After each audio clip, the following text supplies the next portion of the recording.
kon nag Macky Sall munoo ñoo xas munoo ñoo li la naqari ñun teguñu la ko kalaameel yàlla li tax ngay mer te war a bëgg li tax nga war a sant askan war leen a sargal ak liñ la defal te munoo ko loolu nga war a xool lan la. Qui n'ont aucune capacité, aucune qualité, qui ne comprennent rien du tout, di wax ba bëgg ñu wër comme ça ci réew mi loolu nag moom ci ñàkk fayda la bokk parce que nit da ngay am fulla sa bopp am fayda sa bopp waxtaan ak masla ku ne xam na ne ma nitu jàmm la mais nag am na loo xam ne dama ko nangul doomu adama dama ko nangul kenn faut accepter qu'on nous marche sur les pieds comme ça, qu'on veuille ce pays-là le mettre sens dessus sens dessous. Au nom de quoi on le ferait et on l'accepterait? Ceux qui pensent d'ailleurs, et je les mets en garde, qu'ils peuvent semer le chaos dans ce pays, ils n'ont qu'à se tenir tranquilles. Ils n'ont qu'à se tenir tranquilles. Ils pensent que moi, en tout cas, je vais capituler devant des forces intérieures ou extérieures, c'est qu'ils n'ont rien compris. Rien. Moi, j'ai renoncé au pouvoir, mais je n'accepterai jamais, je l'ai dit, jusqu'au jour où je remettrai le pouvoir au président élu. J'espère qu'il viendra d'ici, que ce sera vous. Mais moi, dans mon magistère, je n'accepterai jamais le chaos au Sénégal. Jamais. Jiar kontaane jox cër mbokk aduna jiar kontaane jox cër mbokk internet c'est le bon TV kon mbokkum réew mi ci chaîne la chaîne de la vérité ci seen chronique comme niñ leen koy defalee saa su ne ci tolluwaay ak actualité réew mi waaye balaa noo sori dañuy wax bàkk bi ndax dooley jën ndox la dooley saxaar raay la mais dooley chaîne YouTube site internet abonnement la aimer commenter et partager xam naa ni yéen a ngi ci mais gën leen ci nekk dee leen abonné dee leen partager vidéo yi dee leen joxe seen xalaat ci commentaire yi mais dee leen aimer aussi c'est très important dee leen aimer vidéo yi di dooleel vidéo yi muy wane ni ñun ñoo ëpp doole ci réseaux sociaux yi ñoo ëpp doole ci Sénégal mooy ñuy wax dëgg ñi nga xam ne ñooy xeex pour la cause des faibles ñi nga xam ne ñooy défendre bàjjo bi Ousmane Sonko mu sell mi ak projet bi donc di wax ko am ñaari junni yoo mayal ku la neex waaye soo bëggee dégg dëgg jàppal C'est le bon TV kon nag gars yi oto nag lu mu xat-xat nu ma yaay booy xacc moo tax maa ngi béggee képp ku may béggee képp koo xam ne mu may béggee maa ngi lay béggee di béggee encore mon ami mon frère Cheikh Ahmadou Bamba Mboup borom Global Excellence Group borom institut au métier de l'économie borom R&B sécurité fële ca Parcelles Assainies unité 22 villa numéro 244 mon ami mon frère sama mag sama xarit doomu ndey Pape Modou Fall borom Diourbel di béggee ñëpp gars yi kon nag waxtaan wi tey li ñu ko bëgg a ibbee mooy li leen njëkk a wan mooy arrogance ak ñàkk pertinence ak pédagogie bu ki nga xamante ni mooy président bi nga xam ne tey peut-être il est légal mais il n'est pas légitime la légalité et la légitimité nag dafa am différence peut-être il est légal peut-être et je dis peut-être il est légal mooy peut-être ci këyit il est le président de la République parce que nee nañ il a été élu au suffrage universel 2019 mu ne waat moom moo gagné xam nga indi ay chiffres am donte mën nañ ko contester waaye buñ ne il n'est pas légitime il doit être légal mais il n'est pas légitime mooy que l'amour de son peuple parce que damay faral di wax ni di ko dégg proverbe ci benn xalaatkat mu naan grandeur d'un chef de l'État se mesure sur l'amour que lui porte son peuple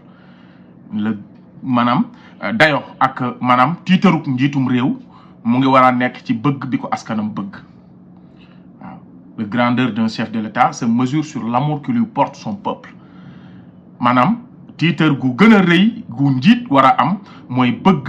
ak wekk nga ko ñamu jiite bëgg ak wekk bañ koy bëgg te nag wax dëgg yàlla nag ku ne xam na ni Macky Sall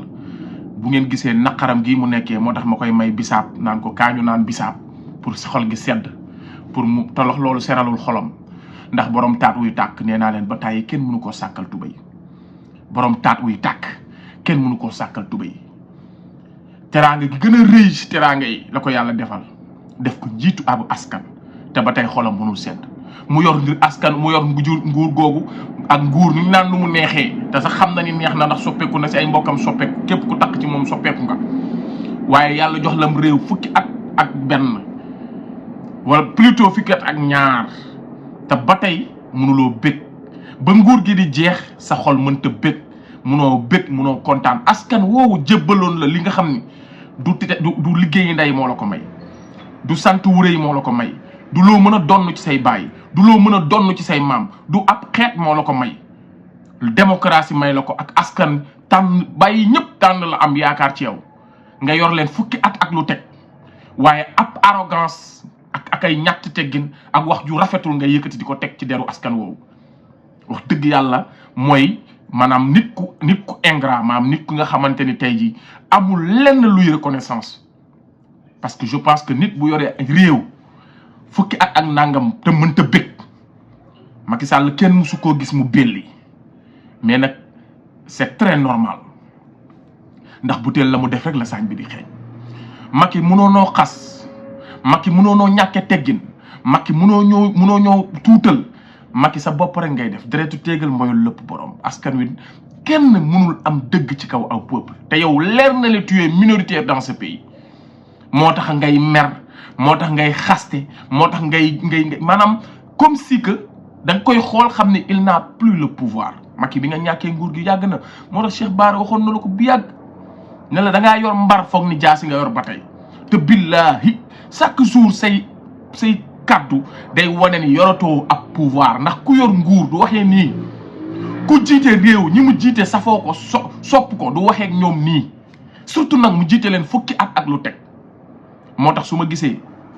yenn kilifa diine yu naafiq laa koy tuddee parce que naafiq rek mooy kii nga xam ne mooy gis dëgg bëgg a wax safaan ba te yoon yàlla sunu borom nee na ki nga xam ne moom moo gis dëgg te waxu ko seytaane bu luu la surtout nag te war koo wax gis dëgg gis ñuy noot ay askan gis lu dul dëgg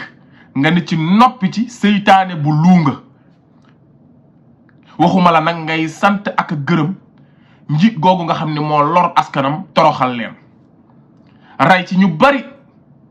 nga taaj ko di ko sant ak di ko gërëm ndax daf laa joxi milliard wala daf laa tabaxal ab puqus wala daf laa tabaxal ab daf laa yeesalal sa dëkk wala da laa jox ay xaru màggal wala da laa jox ay bëyu gàmmu léegi kooku mënuñu koo wooyee lu dul naafi xuuna kon nag Macky Sall mii la kilifa diine yeeg yenn nit yi ne ay dignitaire lañ wala ay autorité lañ biir Sénégal wala ay jiit lañ di ko taaj ci ay cérémonie di ko tagg ak di ko gërëm di ko wax ni yor nga ci réew mi ci jàmm te teg nga askan wi ci jàmm te gis ngeen li muy yëkkati di ko teg ci deru askan wi ndax kàddu yi mu yëkkati say doom sax waroo yëkkatee ak ñoom kàddu yi di ko wax ak ñoom say doom yi nga jur yëlif leen ndax nawle lanu te nawle dafa fort waxuma la ngay wax ak askan boo xam ne juróo leen jëndu leen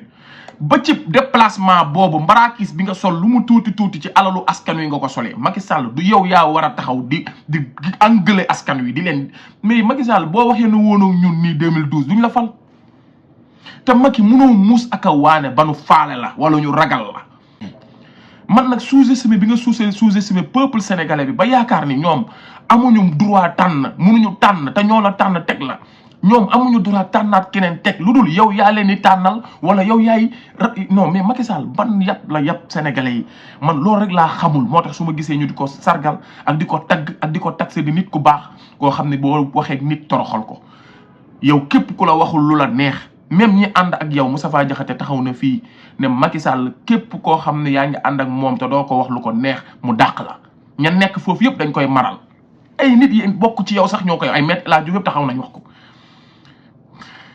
yow fu la nit waxee lu la arrangé wul ci saa si ngay taxaw ñàkkee ko teggin égal ko arrogance et puis balaa may dee mu naan j'ai renoncé le pouvoir tu n'as pas renoncé le pouvoir c'est le pouvoir qui vous a renoncé saa yow njiit boo ko bëggee dégg dafa fekk dafa am ñu mu war a jiite yow ñi nga bëgg a jiite ñoo ne la bëgguñu nga jiite leen tu n'as pas renoncé au pouvoir la constitution ak charte ak ndayu réew mi ak askan wi ñoo bëggatul nga jiite leen Macky tu n'as pas renoncé le pouvoir man balaa may dee mu naan nekkul j'ai renoncé le pouvoir damay mais Macky Sall ñun santuñu la nga tànnal ñu wala nga aaral ñu Macky doo yàlla te doo yàlla ci ñun yàlla yónniwu la ci ñun moomooñu juróoñu jëndooñu te àdduna du yàgg ba nga moom ñu wala ñu doon say propriété privée ñàkk xam-xam nag moo tax nga foog ne mën ngaa nootub askan ab askan kenn mënu leen a noot ñàkk xam-xam weesu wulit nga bëgg a am dëgg ci kaw aw askan tu es minoritaire sa kàddu pesé wul même ñi nga nekkal déggaluñ la gëmuñu la preuve boo tànnee candidat ñee jaar fii ñee jaar fii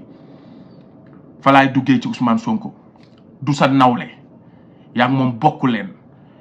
du ngeen nawle moo tax munoo bëgg Macky munoo bëgg parce que yàlla lim la xañ moo bari da nga waroon koo am ndax da ngaa yor luñ naan nguur waaye yàlla daf laa jox lii nguur gi waaye da koo jëlaat fii sirru bi la rocc maanaam mën ngaa yor nguur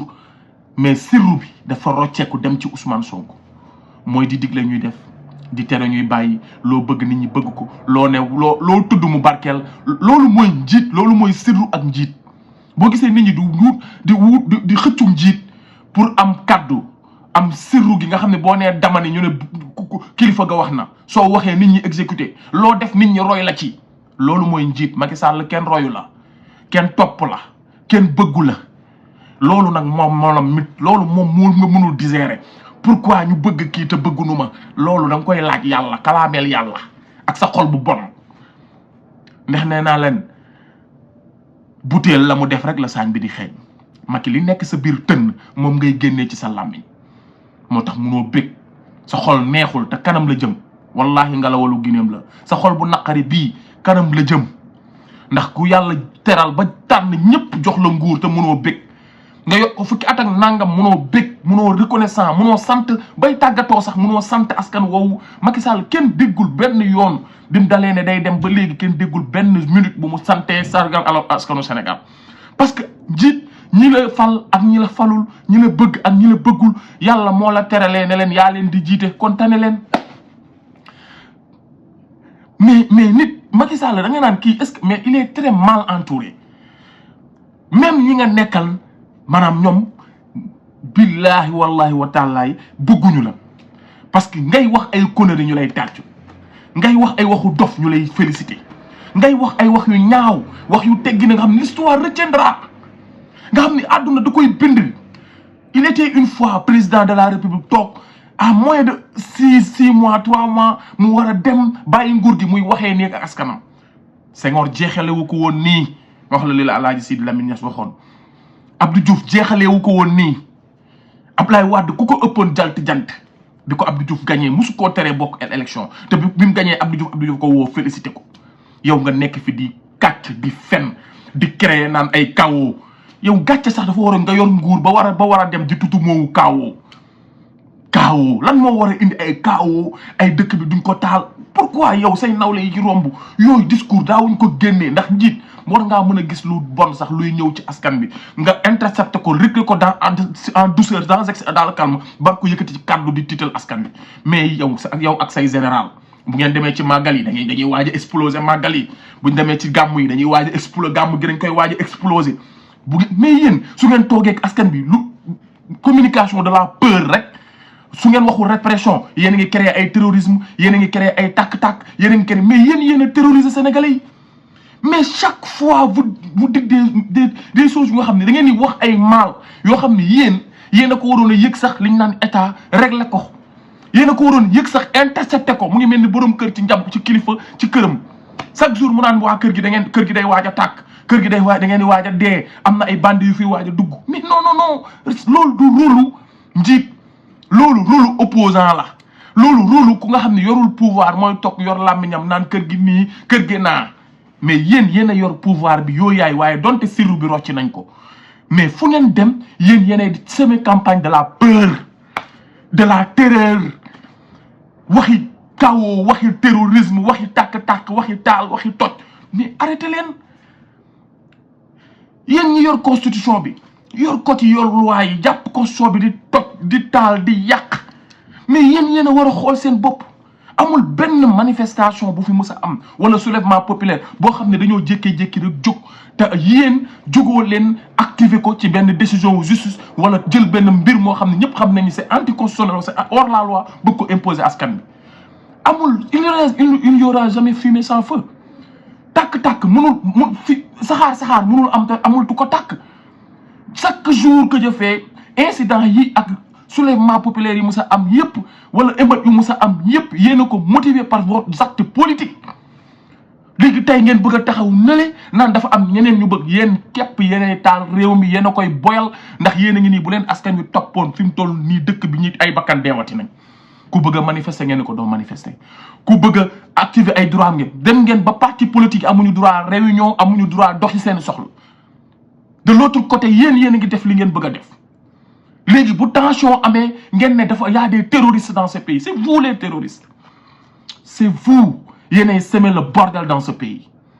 ku leen ko waxul da leen di nax yéenay semer la terreur dans ce pays kon nak Macky Sall mëno ñoo xass mëno ñoo li la naqari ñun teguñu la ko kalaamel yàlla li tax ngay merta war a bëgg li tax nga war a sant askan war leen a sargal ak liñ la defal te mënoo ko loolu nga war a xool lan la maam lan moo tax sa xol bi di bax te waroon a bëgg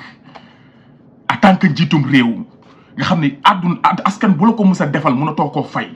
askanu Sénégal mënatoo leen fay Macky Sall dañ laa génne ci zéro indi la ci héros nga war a doon héros nag koo xam ne histoire da koy bind waaye wallahi histoire du la bind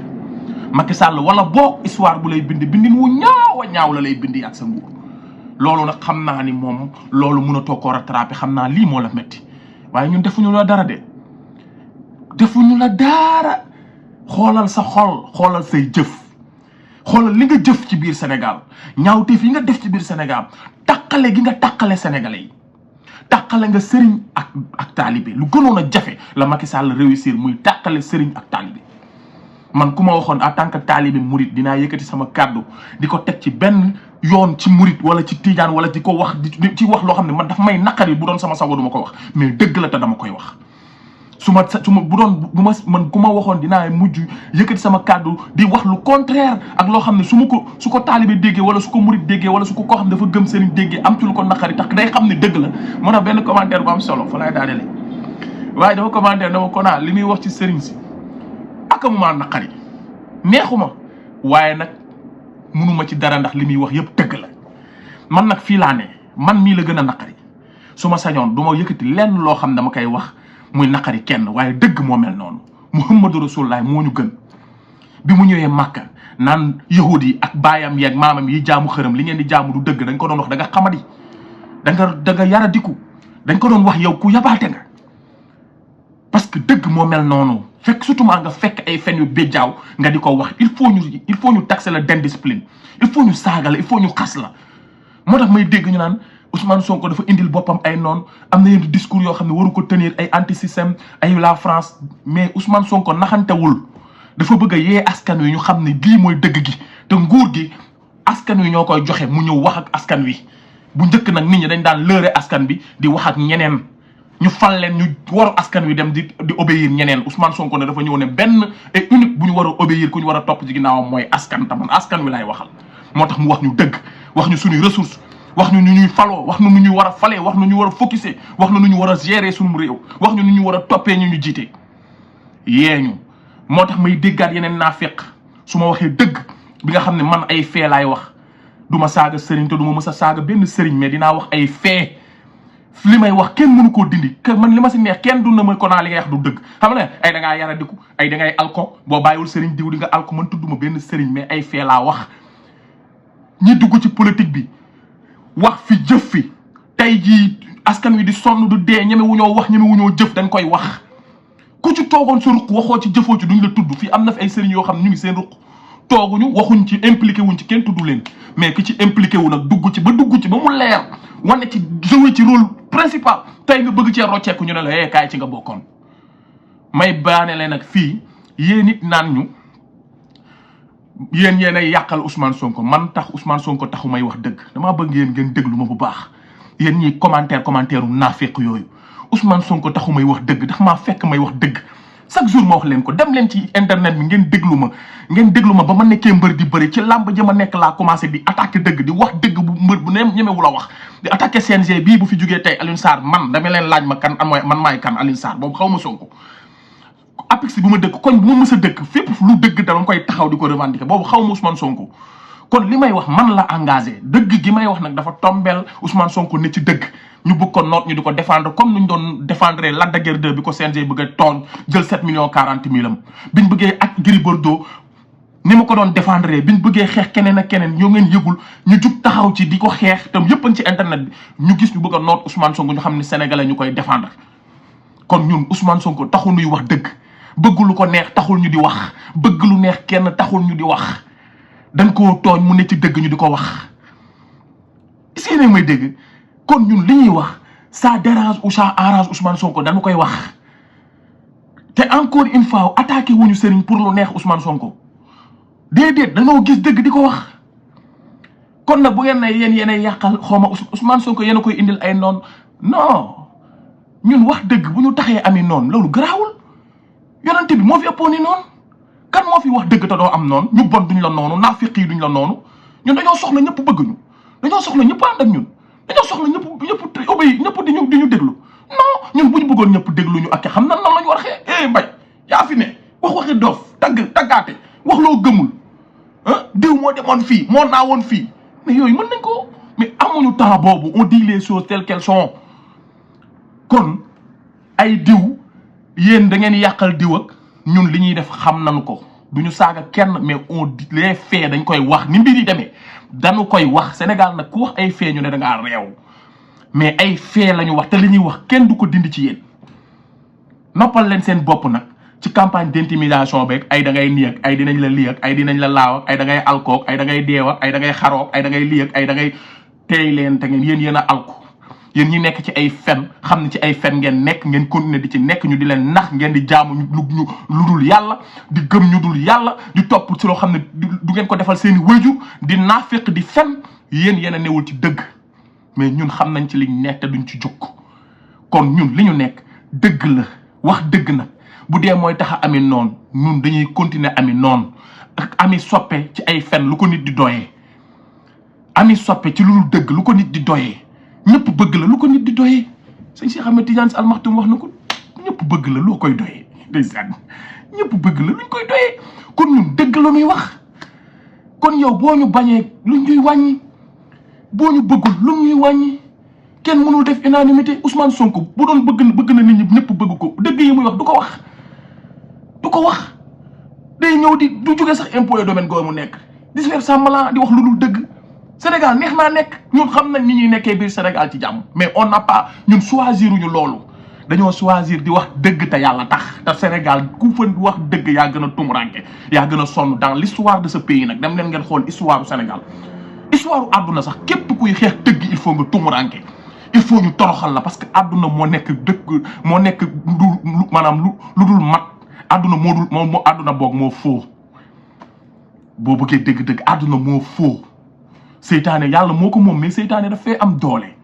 kon bépp booy taxawal dëgg il faut nga souffrir il faut nga am ay nattu il faut ñu lay saaga il faut ñu lay kon Ousmane Sonko lii muy dund yëpp prévoir nañ ko ñun li ñuy dund yëpp prévoir nañ ko kon ñun tax sàkkuwuñu ay soppe pour yéen ñiy wax ay da ngay créer sa bopp ay noon wala da ngay créer la Ousmane Sonko ay noon bu dee wax dëgg mooy tax a ami noonu mun on a choisi de dire la vérité lan la ñuy doyee soppee naafiq la ñuy doyee soppe boo xamante ni nii naafiq la lu ko neex lay bëgg a dégg soo demee ba mën a too wax lu ko neex day dem yoonam ñun nag dëgg la ñuy wax mu neex la jubluwuñ ci loolu mu naqari la jubluwuñ ci loolu on essaie de dire la vérité sàkkuwuñu ay fans sàkkuwuñu mbooloo wootewuñu mbooloo live bi ñuy def kum neex seetaan kum neex wax kum neex bëgg kum neex bañ pour yéen ñi di wax ay yéngeen utal kii noonu ak wala da ngeen utal seen bopp noonu ñun utuñu noonu utuñu soppe dëgg la ñuy wax campagne ñu utuñu lenn loo xamante ni yàlla joxuñu ko lépp lu ñuy wax dëgg la luñ ci fekk jël nañ ko on l'a assumé encore une fois waaw on essaie de faire plaisir à qui que ce soit jéemuñoo neex kenn jéemuñoo merloo kenn pour ngeen noppal seen bopp li ñuy wax dañ koo assumer et on va continuer à le dire duñu saaga nag duñu wax kenn lu ñaaw mais les faits moom quel que soit fu mu mën a jublu dinañ ko wax comme ni ñu ko suñu diine digalee waaw te nag suñu réew jaral nañu lu ëpp loolu suñu réew soppeeku jaral nañu lu ëpp loolu aca gars yi kon nag ndigal jub na Bassirou Diomaye Faye parrainage nañu wan àdduna bi yëpp que ni ñoo fi ne la patrie ou la mort nous vaincrons jaa ngeen jëf